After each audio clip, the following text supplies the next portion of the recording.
अगर आप डायबिटिक हैं तो एक तो अगर आप इंसुलिन इस्तेमाल कर रहे हैं तब भी, या अगर आप ग्लूकोफेश जैसी कोई दवा ले रहे हैं तब भी, उसको लेने का वक्त कौन सा है और क्या आप डायबिटीज़ के साथ रोज़ा मैनेज कर सकते हैं? सिद्रा बिल्कुल हम डायबिटीज़ के साथ रोज़ा रख सकते हैं, लेकिन उसके लिए ज़रूरी है कि रमज़ान के आने से तकरीबन 4 से 6 हफ़्ते पहले हम अपने डॉक्टर से ज़रूर एक अपॉइंटमेंट ले लें।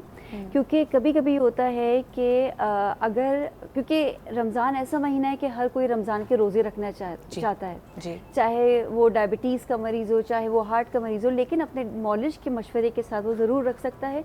होता ये है कि हम 4 से 6 हफ़्ते पहले जब डॉक्टर के साथ एक अपॉइंटमेंट ले लेते हैं, अगर किसी की शुगर डिरेंज्ड है या उसके थोड़ी सी कंट्रोल से बाहर है, तो डोज़ की एडजस्टमेंट हो जाएगी और डॉक्टर, आप जब तक रमज़ान आएंगे तो आप के अंदर ये सलाहियत होगी कि आप रोज़ा रख सकते हैं। लेकिन अगर कोई किसी भी वजह से डॉक्टर से अपना अपॉइंटमेंट नहीं ले सका है रमज़ान से पहले, तो ज़रूरी ये है कि जिनको टाइप 1 यानी कि जो इंसुलिन पे हैं वो रोज़ा ना रखें, क्योंकि पता है इंसुलिन जो बग़ैर डॉक्टर के मशवरे के रोज़ा रखते हैं, जो इंसुलिन ले रहे हैं, खुदा ना खासा कोई पेचीदगियाँ हो सकती हैं और जानलेवा भी हो सकती है। सही। अच्छा, अगर और आप जो टाइप 2 की हम बात कर रहे हैं, टाइप 2 में ये है कि डोज एडजस्टमेंट बहुत ज़रूरी है। होता ये है कि जो रात की हम दवा ले रहे होंगे ना, वो चली जाएगी आपकी सहरी के टाइम पे, और जो सुबह वाली दवा होगी वो आ जाएगी अफ्तार के टाइम पे। ठीक है। तो अफ्तार के टाइम पे तो आपने जो डोज़ है वो तो सेम लेनी है, लेकिन जो सहरी वाली डोज़ होगी ना, वो एक जनरली हम कहते हैं वो आधी हो जाती है। लेकिन साथ साथ आपको मॉनिटर करते रहना है अपनी ब्लड शुगर्स को। बिल्कुल सही। अच्छा, आप ब्लड शुगर रोज़े के दौरान भी कर सकते हैं, स्पेशली एक तो रोज़े से पहले, ताकि आपको पता चले जो सहरी में दवा ली थी उसका असर कैसा है। बिल्कुल सही। कि बहुत ज़्यादा लो तो नहीं है, बहुत ज़्यादा हाई तो नहीं है, फिर उसके मुताबिक आपको अपनी जो है वो जो है डोज एडजस्टमेंट करनी पड़ेगी। इसी तरह एक अफ्तार के 2 घंटे के बाद अपनी ज़रूर शुगर चेक करें, तो उससे अंदाज़ा हो जाएगा जो आपने अफ्तार में जो चीज़ें खाई थी उसने आपकी शुगर पे कितना इफ़ेक्ट किया है, और जो आप दवा ले रहे हैं उसका कितना आपका कंट्रोल चल रहा है। बिल्कुल सही। अच्छा, कुछ चीज़ें तो बड़ी एविडेंट है ना कि अगर आप मीठा खा रहे हैं, जलेबियों पे अगर आपने हाथ हल्का नहीं रखा, अमृतियाँ, या अगर आपने गुलाब जामुन है या कोई भी इस तरह की मीठी चीज़, दैट वो तो लबालब है चीनी के साथ, लेकिन है ना बहुत सारी हिडन शुगर भी होती है दैट वी डोंट रियलाइज़। यानी हमें नहीं अंदाज़ा कि केचप में भी बहुत ज़्यादा शुगर है।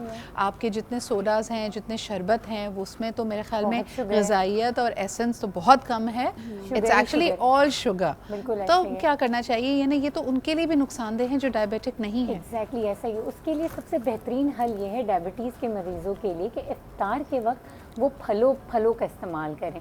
कि वो अक्सर जब उनकी ग्लूकोज लेवल लो हो रहे होते हैं, तो देखें खजूर सुन्नत भी है और स्लो रिलीज ग्लूकोज उससे होती है। तो अगर खजूर से इफ्तार करेंगे और उसके साथ फल और चनों का मिक्स सैलड उसी वक्त खाएंगे, तो इनको किसी और चीज़ खाने की, कोई और चीज़ की ज़रूरत नहीं होगी। और इसके बाद डायरेक्ट डिनर करें। डिनर में प्रोटीन का इस्तेमाल बहुत अच्छा होना चाहिए, ताकि जो मसल्स से उनकी एनर्जी बिल्कुल ड्रेन आउट हो रही होती है ना, क्योंकि इंसुलिन उनकी बॉडी में कम हो रहा होता है, फ़ौरन रिपेयर हो जाएगा। अच्छा, मुझे ये आप दोनों बताइए कि जब हम रोज़ा खोलते हैं उस वक्त ऑफ कोर्स हमारा ग्लाइसीमिक इंडेक्स तो बहुत लो हुआ होता, उस वक्त हमें इलेक्ट्रोलाइट्स की ज़रूरत है या हमें शुगर्स की ज़रूरत है? ये मैं ख़ास तौर पे मशरूब के इंतखाब के हवाले से बात कर रही हूँ। कल हमारे यहाँ बड़ी ज़बरदस्त ड्रिंक बनी थी जिसमें कोकोनट वाटर का इस्तेमाल किया था शेफ़ आयशा ने। So that's rich in electrolytes but low in sugars.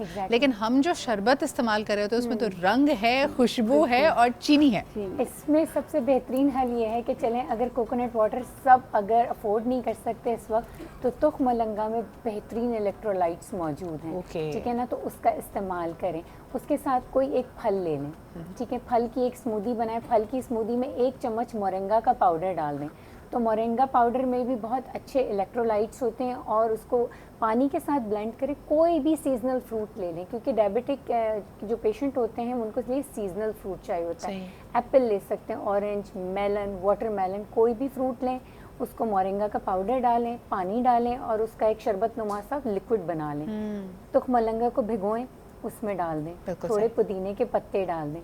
तो ये एक ऐसा हाइड्रेटिंग मशरूब बन जाएगा डायबिटिक वालों के लिए भी, इनफैक्ट पूरी फैमिली भी पी सकती है। कि इफ्तार के वक्त इसका इस्तेमाल बस कर इसका सकते हैं। टेस्ट डेवलप होने की बात है। इसमें मैं जी। एक एडिशन हाँ, करना बिल्कुल चाहूँगी।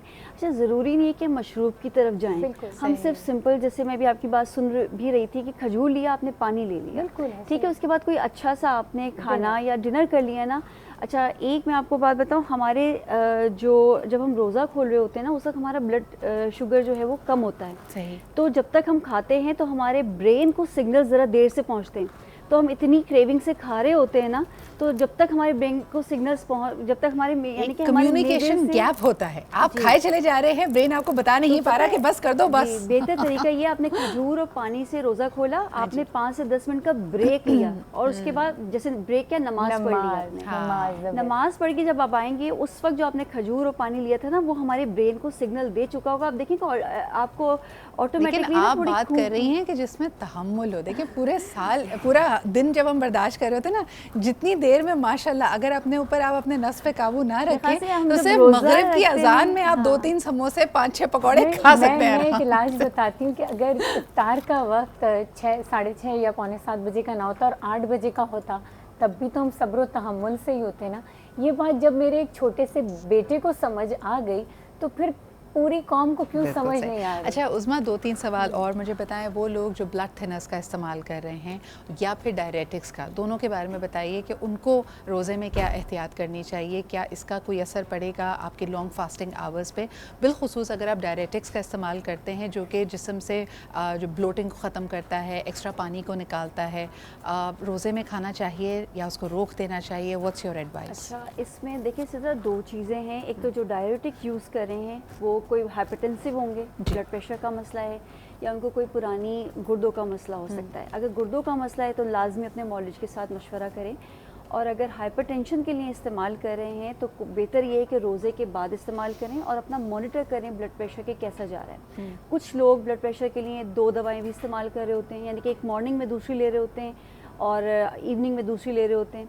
तो वो भी अपनी एडजस्टमेंट, डोज एडजस्टमेंट होगी अपने मॉलिज के साथ, क्योंकि ये होता है फिर उसमें आपकी, या तो आप उसमें हम मेडिसिन को हाफ करते हैं या मेडिसिन की आपने कभी कभी क्वांटिटी बढ़ानी भी होती है। डायरेटिक्स ये है बेहतर कि आप अफ्तार के बाद लें, ताकि ये कि उसमें कुछ इलेक्ट्रोलाइट जो निकल रहे होते हैं, ताकि वो फिर पूरा दिन आपको सस्टेन करे। अगर आपने सहरी में ले लिया तो आप डिहाइड्रेट भी हो सकते हैं। और दूसरी चीज़ सिद्रा ये है कि देखें, थोड़ा सा एक पूरा पैटर्न चेंज हो रहा होता है, चाहे वो डायबिटिक पेशेंट हो, चाहे वो नॉर्मल लोग हों। जो दिन होता है वो रात हो जाती है रमज़ान में, और जो रात होती है वो दिन हो जाती है, तो हमारा रूटीन उसके मुताबिक होता है। तो अमूमन लोग जो हम करते हैं ना, सहरी से अफ्तारी से लेके सहरी तक हम पानी नहीं पीते, तो डिहाइड्रेशन तो होगी ना। कोशिश करके 1 से 1.5 लीटर सब ने पानी पीना है, चाहे वो डायबिटिक पेशेंट भी हों, क्योंकि डिहाइड्रेशन आपकी उसको अच्छा, और मज़ीद एग्रीवेट छोटे करती छोटे है। बड़े अहम से सवाल हैं आप लोगों के लिए। सबसे पहले है ना, नन्हे रोज़ेदार जो पहला रोज़ा रख रहे हैं या 7 से 11 साल की उम्र के वो बच्चे जिनको बड़ा शौक़ होता है, वो आप मुझे बताएं उनको सहरी में क्या खिलाया जाए ताकि वो पूरा दिन सस्टेन करें। इफ्तारी में तो खैर कहने की ज़रूरत नहीं पड़ती, उनकी पसंद की चीज़ें होती है वो खाते हैं। सहरी उनकी क्या होनी चाहिए? अच्छा, उनकी सहरी सबसे पहले होनी चाहिए एक रोटी या कोई भी ग्रेन ज़रूर होना चाहिए, और 1 कप उसमें दही का होना चाहिए, क्योंकि अक्सर दूध उन बच्चों को भी प्रॉब्लम कर रहा होता है। मैं दूध की तरफ ज़्यादा करती नहीं। दही होनी चाहिए, रोटी होनी चाहिए, और इसके साथ 1 बॉयल एग होना चाहिए।